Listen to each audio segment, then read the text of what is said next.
السلام علیکم ناظرین، سلامتی ہو آپ پر جہاں بھی آپ ہوں۔ کیلنڈر پر آج تاریخ ہے 19 ربیع الثانی، انگریزی تاریخ 25 نومبر ہے۔ اپنے میزبان راہی حجازی سے عالمی خبریں سنیے۔ افغانستان میں جاپان اپنا سفارت خانہ دوبارہ کھولے گا۔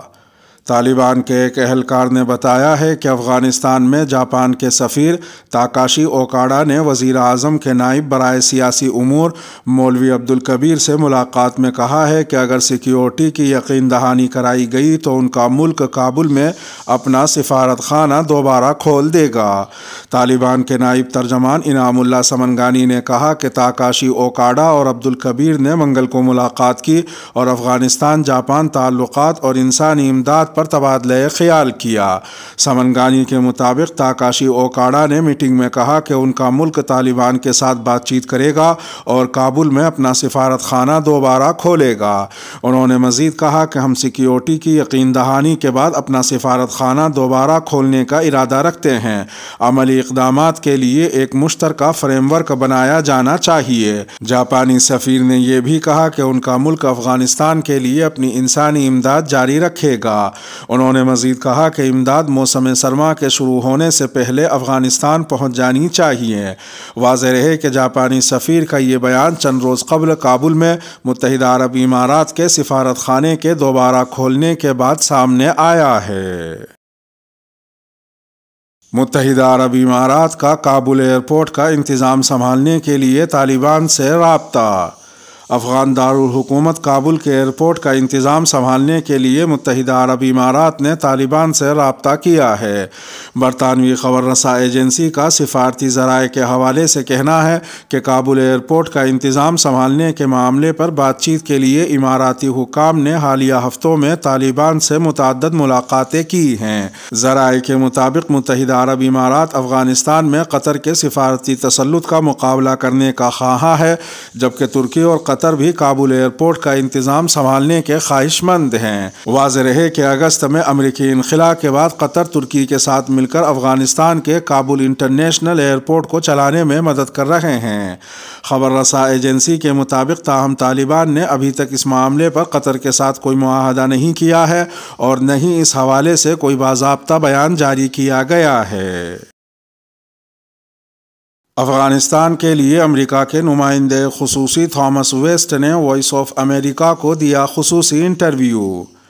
وائس آف امریکہ کو دیے گئے ایک خصوصی انٹرویو میں افغانستان کے لیے امریکہ کے نمائندہ خصوصی تھامس ویسٹ نے کہا کہ امریکہ افغانستان میں انسانی بحران پر بہت زیادہ فکر مند ہے۔ افغانستان میں انسانی المیے کے پیش نظر طالبان حکومت کی جانب سے افغانستان کے منجمد اثاثوں تک رسائی کے سوال پر تھامس ویسٹ کا کہنا تھا کہ اگست کے وسط میں طالبان کے آنے سے قبل بھی بدقسمتی سے افغانستان خوفناک انسانی بحران کا شکار تھا۔ ان کے بقول اس کی بنیادی وجہ بین الاقوامی امداد میں مسلسل کمی ہے، جس پر گزشتہ 20 برس سے افغان معیشت انحصار کر رہی ہے۔ تھامس ویسٹ کا مزید کہنا تھا کہ سابق افغان حکومت کے 75% اخراجات غیر ملکی امداد کے ذریعے پورے ہوتے تھے، جبکہ ملک کی GDP کا 40% انحصار غیر ملکی فنڈنگ پر تھا۔ انٹرویو کے دوران جب ان سے سوال کیا گیا کہ منجمد اثاثوں کو افغانستان میں بگڑتی انسانی صورتحال سے جوڑنا مناسب ہے، تو انہوں نے کہا کہ امریکہ اس انسانی بحران کے اثرات کو کم کرنے کی کوشش کے لیے ڈالر میں رقم دینے والا سب سے بڑا ڈونر ہے۔ انہوں نے کہا کہ ہم اس سال افغانستان کو لگ بھگ 47 کروڑ 40 لاکھ ڈالر فراہم کر رہے ہیں، جبکہ امریکہ اس معاملے میں اپنے اتحادیوں اور شراکت داروں بشمول جرمنی، برطانیہ، ناروے سمیت دیگر ممالک کے اقدامات کی بھی حمایت کرتا ہے۔ امریکہ بھی اس ضمن میں اپنی کوششیں جاری رکھے گا۔ طالبان کی جانب سے ان کے منجمد اثاثوں کو بحال کرنے کی اپیل کے سوال پر تھامس ویسٹ کا کہنا تھا کہ ان منجمد اثاثوں کا تعلق کسی انتظامی فیصلے سے نہیں ہے، یہ ایک غلط تاثر ہے جسے میڈیا میں بھی خوب اچھالا گیا۔ تھامس ویسٹ نے وضاحت کی کہ ان منجمد اثاثوں کی وجہ قانونی پیچیدگیاں اور عدالتی کارروائی ہے، جس کے باعث مخصوص بینکوں میں موجود رقم کسی اور جگہ منتقل نہیں ہو پا رہی۔ ان کا کہنا تھا کہ صرف امریکہ میں موجود اثاثوں کے معاملے میں ایسا نہیں ہے، بلکہ امریکہ سے باہر بھی افغانستان کے ایسے 2 ارب ارب ڈالرز موجود ہیں جو انہی وجوہات کی بنا پر افغانستان کے حوالے نہیں ہو سکتے۔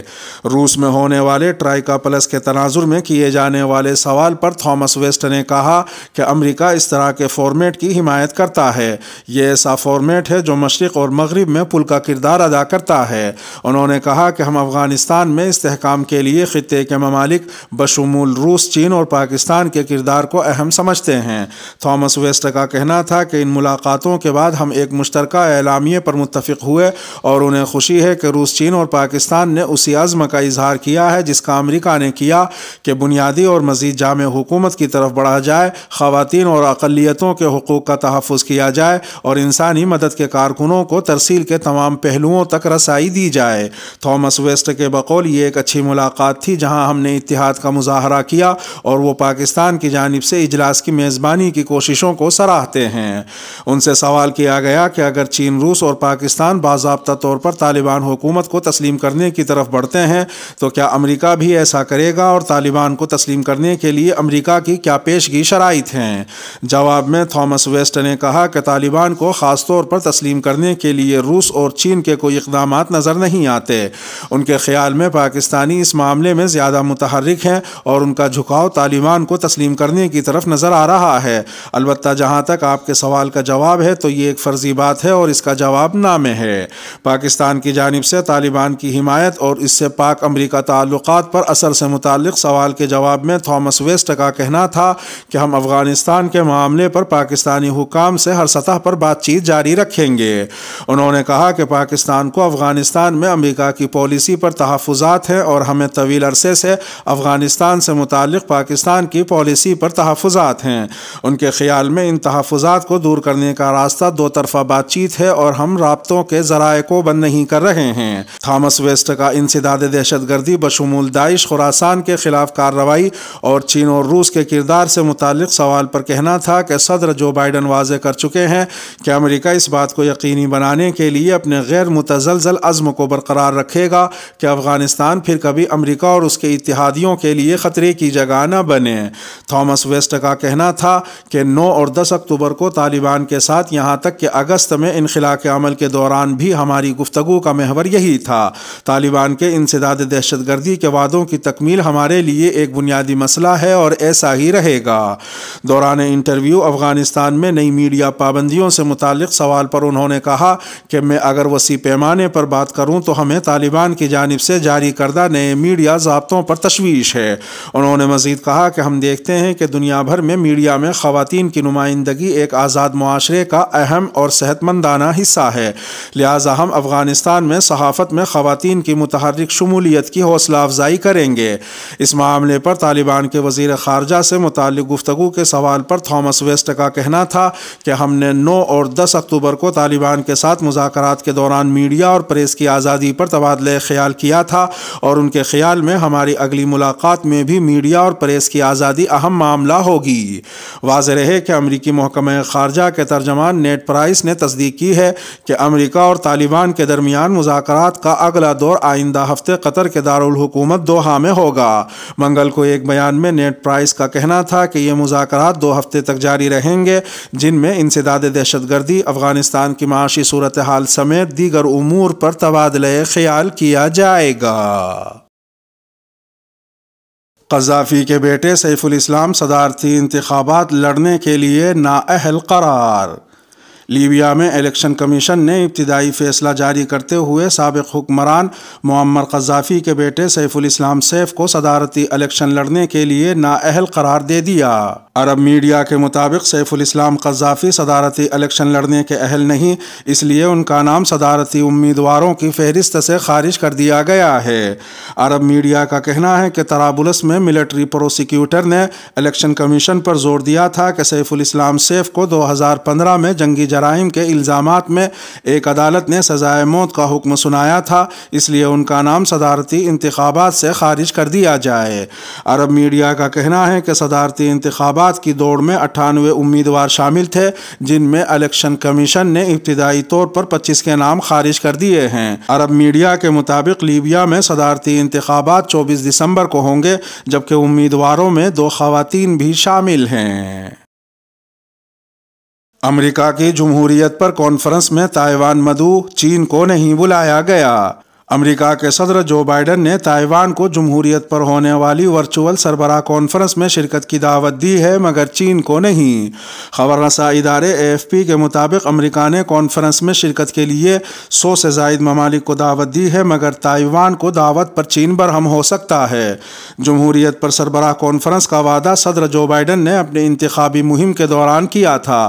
صدر نے جمہوری اور آمرانہ حکومتوں کے درمیان کشمکش کو اپنی خارجہ پالیسی کا مرکزی نقطہ بنا رکھا ہے۔ یہ کانفرنس 9 اور 10 دسمبر کو آن لائن ہوگی، جس کے بعد اگلے سال اس ضمن میں ہونے والی دوسری کانفرنس میں سربراہ مملکت ذاتی طور پر شرکت کریں گے۔ اس کانفرنس کی طویل عرصے تک تشہیر کی گئی، تاہم منگل کو امریکی محکمہ خارجہ کی ویب سائٹ پر شرکاء کی فہرست شائع ہوئی۔ امریکہ کے بڑے حلیف چین اور روس اس فہرست میں شامل نہیں ہیں، جو حیران کن نہیں ہیں، لیکن امریکہ نے تائیوان کو ضرور دعوت دی ہے، جسے وہ آزاد ملک تسلیم نہیں کرتا لیکن ایک مثالی جمہوریت سمجھتا ہے۔ واضح رہے کہ تائیوان خود کو خود مختار ملک سمجھتا ہے مگر چین کا دعویٰ ہے کہ وہ اس کا حصہ ہے اور اس نے عزم کر رکھا ہے کہ وہ ایک دن ضرورت پڑنے پر طاقت استعمال کر کے اس پر قبضہ کر لے گا۔ ان حالات میں جمہوریت پر سربراہ کانفرنس میں تائیوان کو دعوت دینے کے امریکی اقدام سے دو بڑی طاقتوں کے درمیان کشیدگی میں لازمی طور پر اضافہ ہوگا۔ واضح رہے کہ بھارت اور پاکستان اس اجلاس میں شرکت کریں گے۔ نیٹو میں امریکہ کا اتحادی ملک ترکی، جس کے صدر رجب طیب اردوغان کو جو بائیڈن نے عامر قرار دیا تھا، وہ بھی فہرست میں شامل نہیں ہے۔ مشرق وسطیٰ سے صرف اسرائیل اور عراق کو دعوت دی گئی ہے۔ امریکہ کے روایتی عرب حلیف مصر، سعودی عرب، اردن، قطر اور متحدہ عرب امارات بھی موجود نہیں ہوں گے۔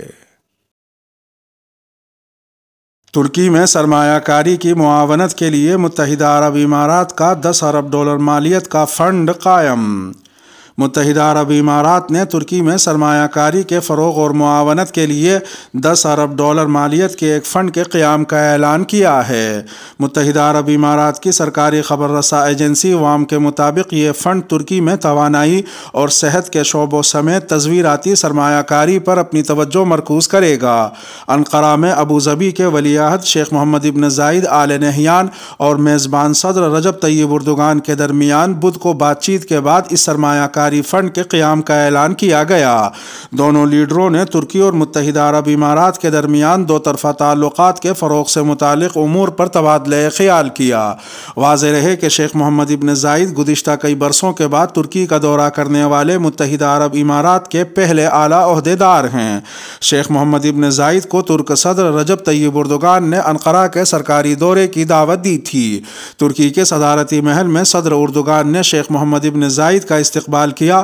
ایک گھڑ سوار دستے نے دونوں ممالک کے جھنڈے اٹھائے، دونوں ممالک کے قومی ترانے بجائے گئے، گارڈ آف آنر پیش کیا گیا اور 21 توپوں کی سلامی بھی دی گئی۔ قابل ذکر ہے کہ دونوں ممالک حالیہ چند برسوں کی سرد مہری کے بعد دوبارہ ایک دوسرے کے قریب آ رہے ہیں اور اپنے تعلقات میں بہتری لا رہے ہیں، جبکہ اس وقت ترکی کو اپنی کرنسی لیرا کی قدر میں مسلسل کمی کے بحران کا سامنا ہے۔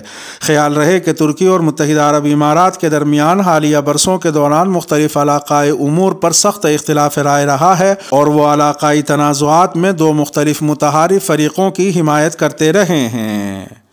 اس کے ساتھ ہی خبروں کا اختتام ہوا۔ ویڈیو کو آخر تک ملاحظہ فرمانے پر شکریہ۔ ملتے ہیں شام 7 بجے انڈیا کی خبروں والی اگلی ویڈیو میں، اور اگر آپ 7 بجے کے بعد یہ ویڈیو دیکھ رہے ہوں تو وہ ویڈیو آپ کی اسکرین پر نمودار ہو رہی ہوگی۔ تھم نیل پر ٹچ کر آج کی انڈیا کی خبریں بھی سن سکتے ہیں۔ اپنے میزبان راگی حجازی کو اب دیجیے اجازت۔ سلامتی ہو آپ پر جہاں بھی آپ ہوں۔